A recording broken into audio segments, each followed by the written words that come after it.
would you be mine? अस्सलाम वालेकुम my YouTube family, hope you are well and fine. Welcome to my channel. आज हम बनाने लगे हैं जी मटर आलू, सर्दियों की ज़बरदस्त सब्ज़ी मटर आलू जी। अब तो मटर बस छील के रख दो फ्रिज में, कुछ भी नहीं पका लें जी। इसके लिए प्याज जो है मैंने 2 प्याज लिए थे और इसमें नमक, मैं हमेशा की तरह जब भी मैंने शोरबे वाला सालन बनाना हो तो मैं उसमें नमक प्याज के साथ ही डाल लेती हूँ।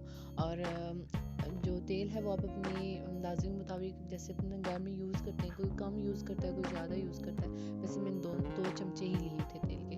और प्याज को अच्छे से फ्राई करें, लाइट ब्राउन हो तो उसके अंदर लहसुन ऐड कर लें। लहसुन अगर आपको चमचा जब लग रहा हो तो तब लहसुन इट्स मीन आपका फ्राई हो चुका है। तो आप लहसुन फ्राई होने के बाद आपने जो टमाटर कट करके रखे हुए होंगे वो इसके अंदर डाल लें। टमाटर डालने के बाद आप जो भी चिलीज़ हैं वो इसमें ऐड करें। आफ्टर डैट आप इसमें थोड़ा सा पानी डाल लें, ताकि वैसे तो टमाटर अपने पानी छोड़ते हैं तो वो पक जाते हैं, लेकिन ऐसे आई थिंक सो जल्दी हम थोड़ा सा पानी डालती हूँ तो ज़्यादा जल्दी गल जाते हैं।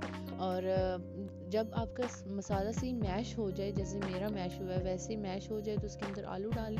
आलू को आप थोड़ा सा फ्राई करें। आफ्टर डैट आप इसमें मटर डाल लें।